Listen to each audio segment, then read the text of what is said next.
This is another episode of Talks with Tyler ISD, a podcast about the passionate people who have a heart for students. This podcast is brought to you by Texas Bank and Trust. Welcome to another episode of Talks with Tyler ISD. I'm your host, Jennifer Hines, and joining us today is Tyler ISD Superintendent, Dr. Marty Crawford. Thank you for coming back on the show. We appreciate having you. Thank you.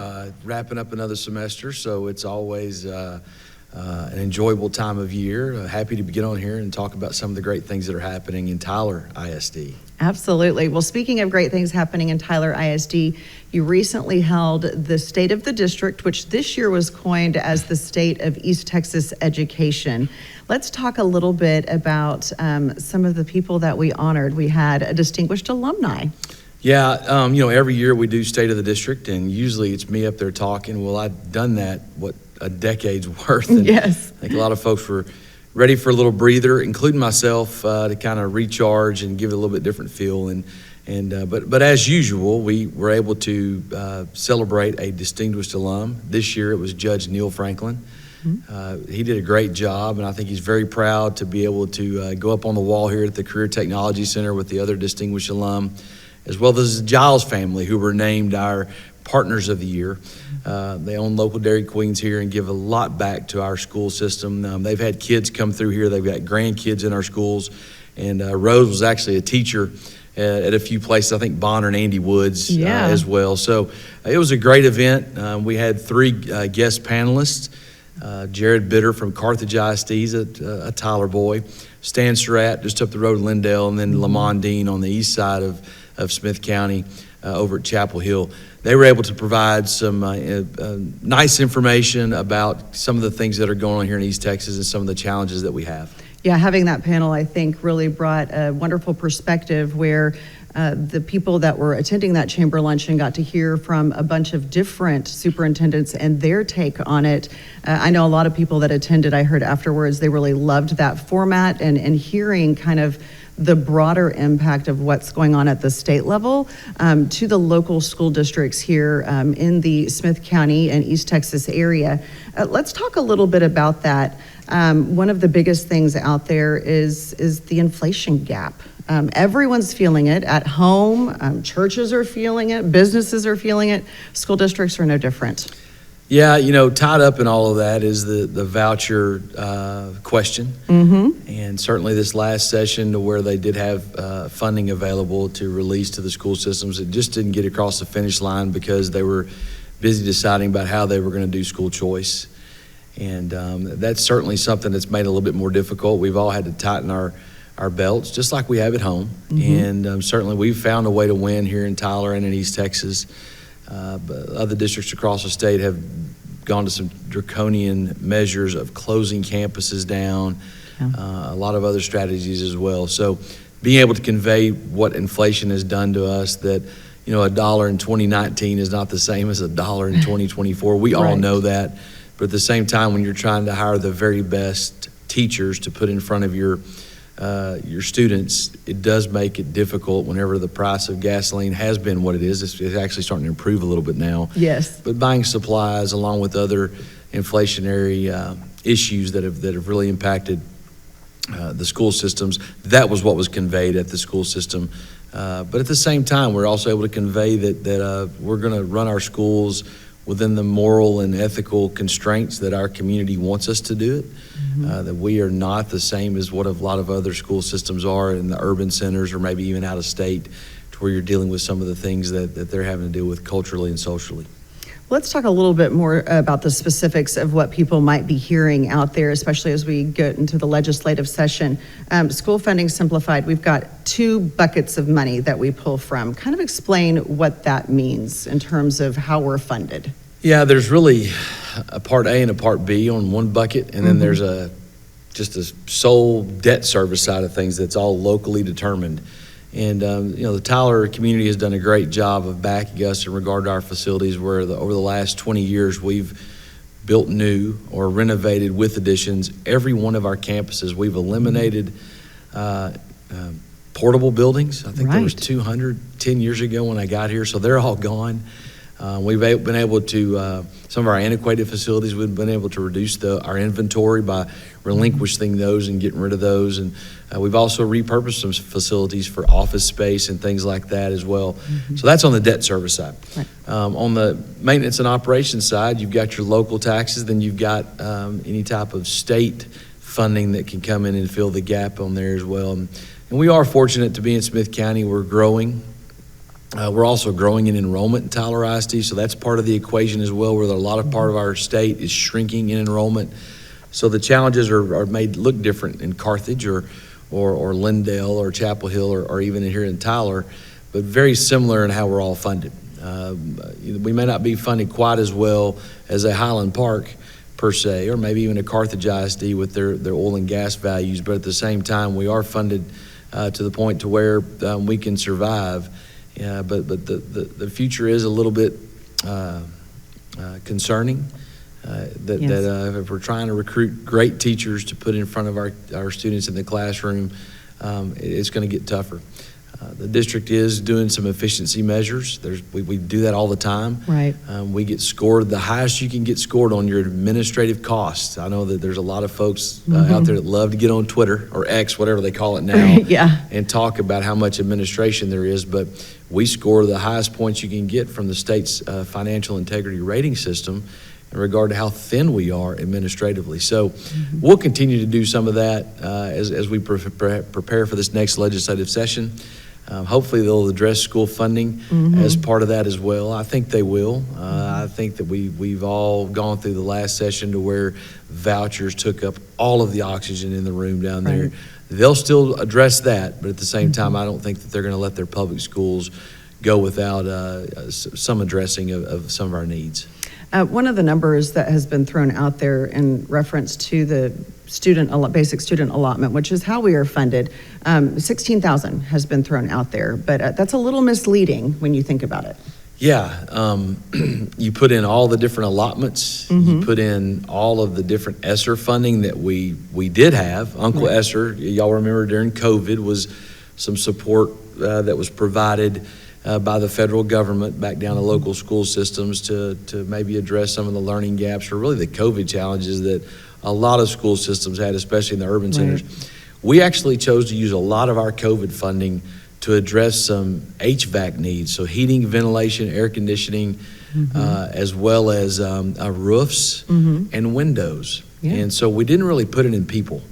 A lot of school systems, for lack of a better term, bought extra staff. Right. And they're dealing with that now. They've Because the funding's gone. The funding's gone. It's over. They've accumulated all this additional staff. That's not the case for us. I think we were very wise in being able to, if we did add any staff, it was done at a very minimum level, and we're able to fold that back in.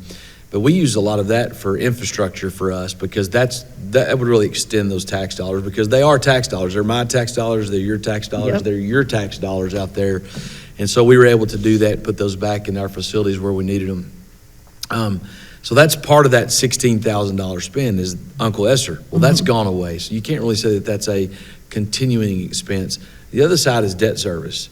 That looks differently in every community. Right. The Tyler ISD community voted for the 22 and the 17 bonds that gave us those beautiful high schools and very functional early college high school, and our last middle school needed to be rebuilt, and that was Hubbard. And we're very blessed for that to happen.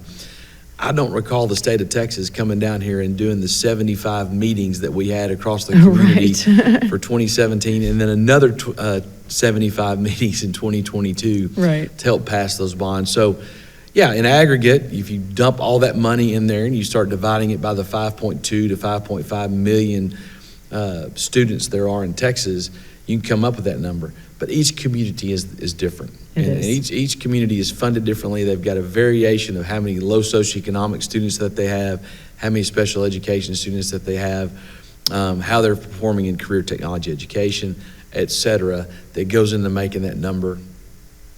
And it's inflated because, you put the ESSER money in there, and then you're also including debt service that is locally voted upon by those community members. Right. So definitely do your research if you start hearing numbers out there to make sure you're getting the right numbers.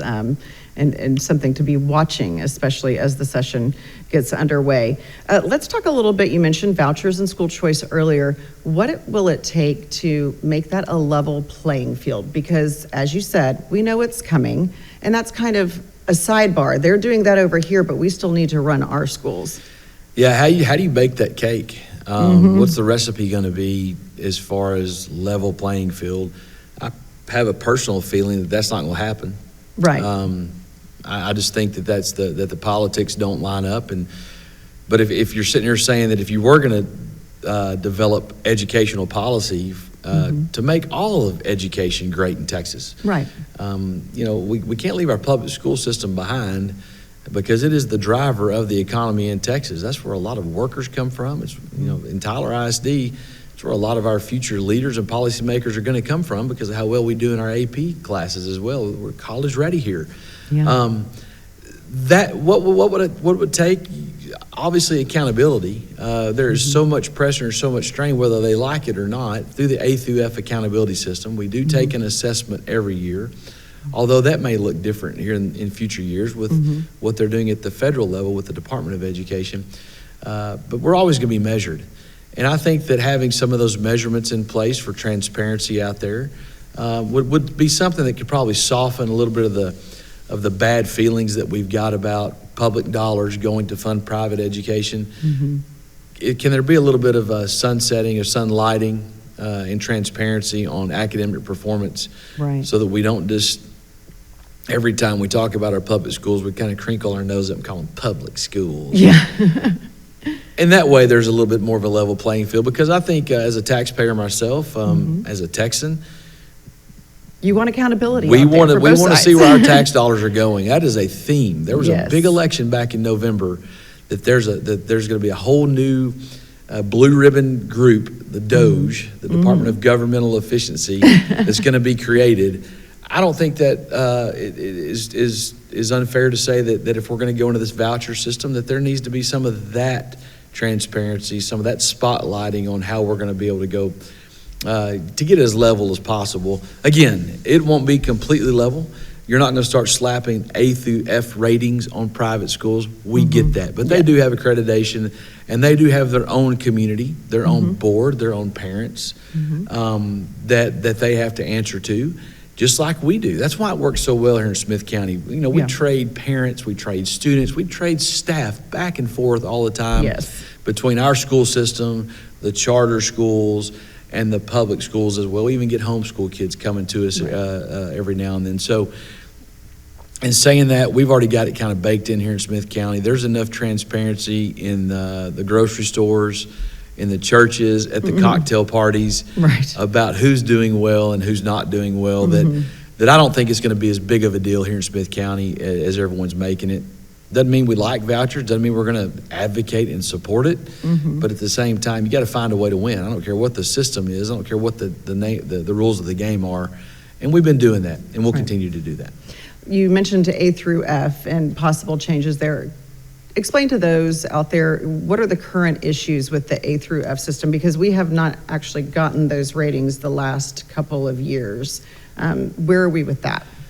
Yeah, we've made a living here on saying that we're going to embrace accountability, that we're going to embrace assessment, that assessment is an invaluable part of the teaching and learning process. How do you know? Y'all hear me say that all the time. How do you know? And so in saying that, that's how you know is getting those assessment measures, whether it be the interim assessments that we do throughout the year, or that that are formative in nature, or that summative end of year tax test or STAR test or end of course test, whatever you're going to call it, teams, tabs. The last 25 years, No Child Left Behind, since inception, No Child Left Behind. It's been very public and transparent. That's how you get your rating on A through F. And there's been some issues. Policy and rules have not been followed by those that set the rules of the game.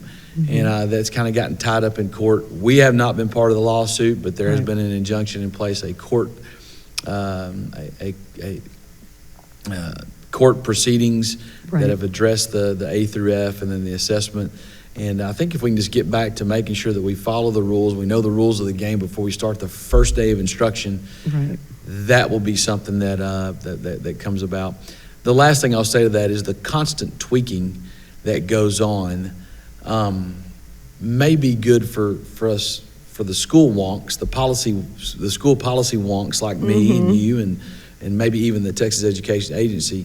Yeah. But we always got to remember that winds up making a rating. Yes. Even if we're tweaking what we're trying to assess, because it's good for instruction and it's good for teaching and learning. Right. It winds up coming into a rating. But I've talked to more parents since then. Do they miss their school ratings? And they said no. Yeah. They tell me that, man, if my kid's having a good experience, I think that if they're getting challenged, if y'all are doing things the right way inside of your schools. And parents know, those that are that involved, some of they the know. social and culture things aren't penetrating and taking over our schools, then they're pretty happy with what we're doing. So we'll continue to have that moral and ethical compass that Smith County has as we're running our school system. We'll do a good job on the teaching and learning end and on the instruction end. We'll take the assessments. We'll see what those assessments look like. We'll see what that rating is that gets slapped on our schools. If we're doing things well, we'll continue to do those. If we don't do things well as far as the A through F rating goes, we'll make adjustments for that continuous improvement. Well, let's go back to the funding issue that we have. Obviously, we talked about that inflation gap, needing the extra funds in order to just get back to where we were in 2019. But also at the same time, we're seeing teacher shortages across the nation. And not only that, there's more people retiring, there's fewer going into the profession. So far, we've been lucky. Tyler ISD has not felt the impact, but several others have. Talk to us a little bit about how this is playing into everything that's going on at the state level and the need for funding, just so that teachers want, or future people want to go into the teaching profession. Do we have enough time? I know, right? I don't know how long this podcast is scheduled for, but you've got to have talent in the classroom. That's where it matters the most. And certainly, like I said, you can do some efficiency studies, and we're going to. We've got a good plan for what's going to happen, because I'm preparing for the worst. Right. And I'm going to let the best surprise me if something really good happens. But we've got to have a competitive wage. If we want to attract talent into the classroom, we've got to do that. You know, another topic, another day, of how we need to celebrate our teachers instead of demagoguing about them and using them as a boogeyman. Right. That all these bad things are happening inside of classrooms. That may be the case in a lot of other places, but if it happens here in Tyler ISD, we address it. Right. And we figure out a way to get the right people inside of our classrooms in front of our kids. But you've got to do that. You know, there's a data point that says that if every teacher in the state of Texas retired this year, that's eligible, the amount of inventory available out there to replace them, we're still going to be short by 2,500, or 5,000 or more teachers. I make up the number probably. So in saying that is something we've had to be very creative about. We go District of Innovation teachers. In other words, we go and hire someone that's got a degree, a professional that's got a degree that this might be a second career, or maybe there was a career that didn't work out, or maybe they all of a sudden decided, I'm going to get my degree. Now I'm going to go be a teacher. They may not be certified. We're having to run the teacher certification training, the teacher education process when we hire them. So we've had to do some of that. There was a blue ribbon committee put out there for the teacher task force, and there's some good strategies that came out of that. But as far as taking it to scale and making the impact that we need to get certified teachers, great teachers, the talent inside of our classroom, the state just didn't address it. We've got to do better on compensation for our teachers. Right. There's no doubt about it. And I hope that that's something that's going to be addressed this time in the legislature, because our higher ed partners, as much as we love them and we love the new administration under Dr. Philly, I think she's going to have a heart for teacher education. Wonderful. Coming out of the School of Education at UT Tyler. I haven't heard that yet from her predecessors about how we're going to make that important. Instead of just making it a diploma mill for principal certifications or superintendent certifications. We've got enough of those. Right. We need teachers. And those graduate degrees, if you're going to want those, you're going to go get them. We should not be focusing on that in higher ed. We need teachers in the classroom to teach reading and mathematics. Absolutely. And the way to do that is to, You make them feel great about the profession and the impact that they're gonna make. Mm-hmm. But you brought up inflation. Yeah. People got to live. They got to eat. They got to be able to support themselves and their families. The attraction of having a great retirement and pension system, convincing that for a bunch of 22 and 23-year-old recent college graduates, when you're saying you're going to work until you're 65 years old, they think that is a long way away. Right. And that people that are of that age are old. Getting closer to that. Right. That's not why I got into the profession, obviously, but it's just not on their radar at that point. It isn't, but it goes by life. that quick. Right. And, if you get into other industries, if you get into private industry, you're going to work for the rest of your life. Yeah. Whether you get into teaching profession, there's a finality to that, to where you get a pretty good pension, and then you can supplement that with some other career after that. So we've got to do a better job of promoting that, but at the same time, we've got to tweak those compensation policies that are out there so that we can compete with inflation, because everyone knows this. If you lived through the 80s and the inflation got up there, and it doesn't go away. The cost of things don't go away. It stays. Yeah. A gallon of gas for a while there was running at $3.50. Back in the 80s, we were thinking that paying $1 for gas was expensive. Well, it didn't ever go back. It's not going backwards. It keeps going forward. We have to adjust. We've got to adjust. And the same thing goes as far as compensation goes for teachers. Well, and we've done some things on our side, definitely participating in the state's teacher incentive allotment, which we call our top teacher program. That's now district-wide. Yeah, no doubt. Butting up against, I think we had somewhere upwards of over 200 teachers that qualified this last time, well into the 200s, I believe. Yeah, over 250. Over 250, there yeah. you go. I shorted us a little bit, and it was almost up there at $1 million. I think this next year it's going to wind up tipping over the $1 million threshold. So we're not going to turn that money down. That's state money. That's housed in the education agency. The commissioner loves that program. He was a former Dallas ISD trustee. I was a former Dallas principal. I see the value in that merit pay for student performance. There's no doubt about that. That can't be the only thing that we're relying upon when we start talking about getting those in the profession. I think once you get them in the door and they see the value of successful student outcomes and improving and continuous improvement, then you access the teacher incentive allotment. There's no doubt about that people get excited about that. So very happy to have that program here in Tyler. Well, and we've done a great job of not only finding new teachers, but keeping those that we already have in the classroom. Between last year and this year, we've almost cut down in half the number of teachers that have either retired or moved on. And we even had, I guess, maybe 250 new hires last year, only 80 this year. So we're doing a great job of supporting our teachers, that once we get them in the door, welcoming them and making sure that they want to stay once they get here. There's a reason that unsolicited, we were named again within the last 5 years a second time Forbes Great Places to Work in Texas. Yep. There's not a Best in State award. There's not a whole lot of public school systems that are on there. I think the last time in 2021 that we might have been one of a handful. One of maybe 2 or 3. And then this year I think there's 5. And so there's folks on there like Google and Apple and Tesla and all the typical big Texas, the big names, yeah. Big Texas companies in there. And there's Tyler ISD, the capital of the East Texas Republic. Here in Tyler. So yeah, there's some things that we do on our campuses. I think our teachers enjoy working here. We've got great principals. The culture on their campuses make it a good place to work. We've got great kids. We've got great parents. Tyler's a great community. We're able to do that. But yeah, I think the culture is part of it. But there's also been some tweaking on how we spend our money. Our taxpayers benevolently give us that. We're so blessed to have great taxpayers here. In the way that we manage our budget.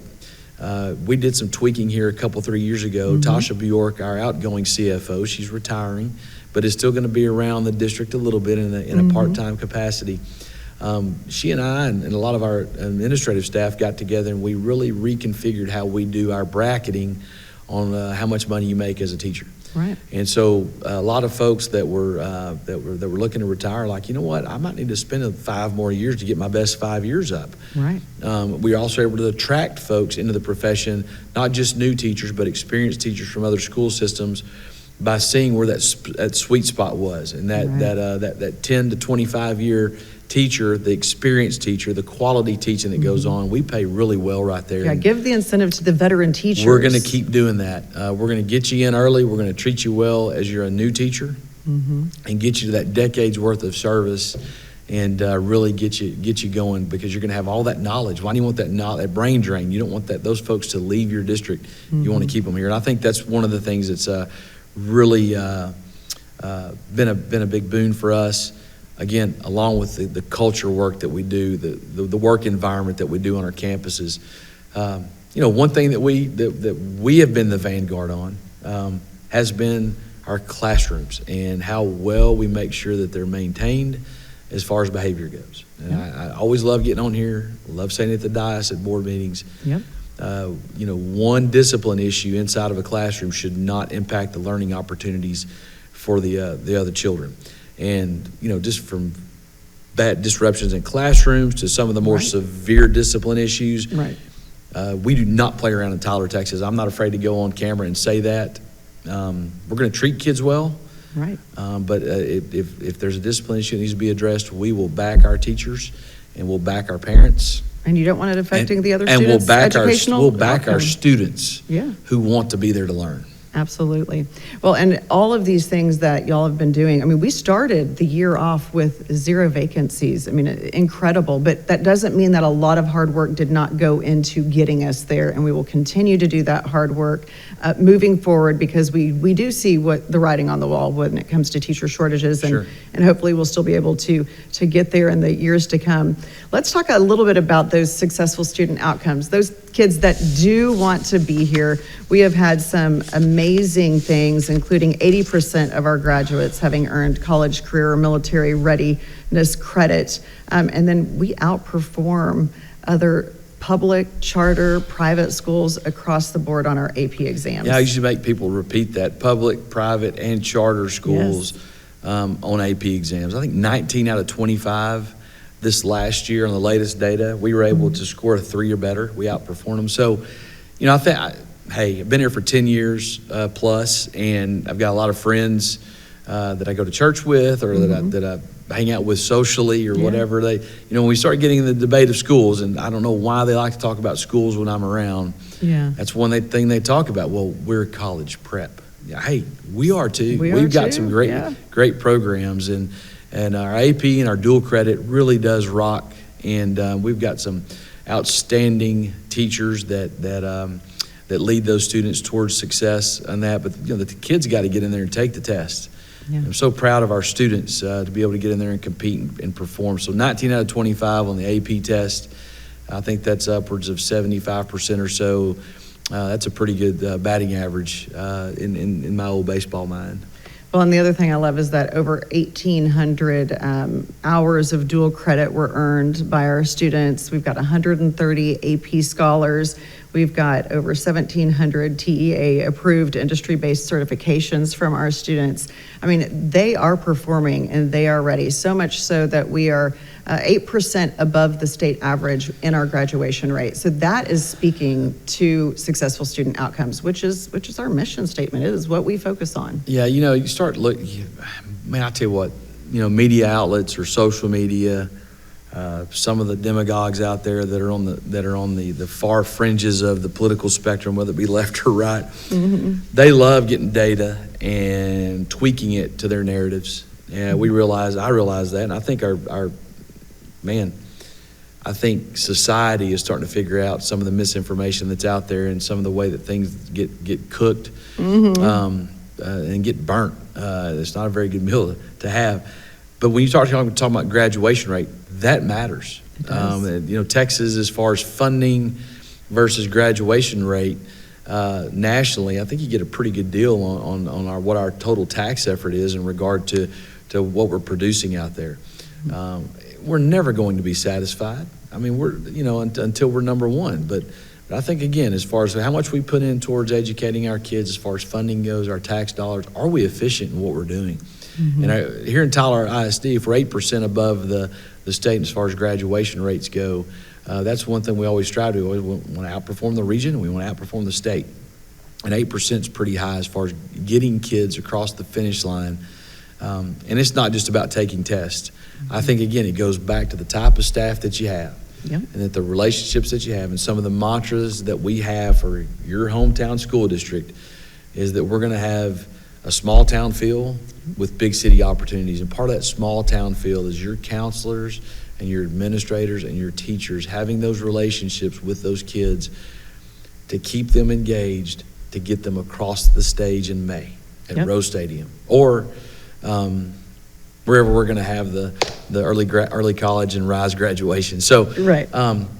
I think it goes in that 8%. Yeah, we stick our chest out about that. We're very proud of that. But at the same time, I think it goes back to those experiences that our students are having, that they stay engaged long enough to get graduated. And, proud of our students for stepping up, because, we have high academic expectations for them, and they keep going. We have high standards, and they keep rising to that challenge. Yeah, no doubt. Then it goes all the way over to TJC with the Apache Promise, and then, of course, we got the Patriot Promise at UT Tyler. Mm-hmm. I mean, and then you have the medical school here. Right. So from your pre-K year, if your parents have to work and you got to go to pre-K or Head Start, or if you start at kindergarten, right. If that's the first year that you start, at first grade, if that's the first year you start, all the way through a graduate education to possibly a medical degree, right. All done here in Tyler, Texas. We are the hidden gem, stuck here behind the pine curtain. We are, and we kind of we're protective of that. Yeah, we love celebrating that, but we kind of want to keep it our own. Yes. And so in saying that, I think you can go all the way here for the however many years, the 22, the 24 years of schooling that you need to get that MD degree or anything inside of that. What a great place to be able to be superintendent here in Tyler, for you to be communications chief here in Tyler, Texas, and the outcomes that we have for our kids. Yeah, it's just wonderful to see. We have covered a lot of different topics regarding education today. Is there anything that you would like our listeners maybe to just remember if they leave with one thing today? What is it that you would like for them to know? Yeah, Merry Christmas, Happy Festivus, Happy Holidays, and have a Happy New Year. Love being able to say that here in Tyler, Texas, and we're not trying to exclude anyone on that, but there's a reason that we're about to have 16 glorious days off with our family and friends. Yes. We're very blessed that we're able to approve a calendar, approve the budget that provides us that respite for our staff, because they work hard, and they work well past that 5 o'clock hour to make sure that we have great school opportunities for the kids in Tyler and the surrounding areas. And that's the one thing I want to leave here today, being able to say that. Very proud to be superintendent here in Tyler, Texas, and certainly nothing but the best to all of our constituents and our parents and that are out there watching, and especially our students. It's an honor to truly be an educator for those children in our community, and for those adolescents, those preteens, and those teenagers, and those young adults, so that we can get them across the finish line and get them onto a viable college and career, so that they can live productive lives, hopefully back here in Tyler, Texas. And have those successful student outcomes. That's right. Thank you so much, Dr. Marty Crawford, Superintendent for Tyler ISD, for joining us for this episode of Talks with Tyler ISD. Thank you for listening. We hope that you check out this episode, share it with your friends, and all of our other episodes for Talks with Tyler ISD. If you would like to know all things about Tyler ISD, check out our external newsletter. You can get that by going to gettylerisd.news. We would like to thank our sponsor, Texas Bank and Trust. Subscribe to Talks with Tyler ISD on Apple Podcasts, Spotify, or YouTube. Please share this episode with your friends and family.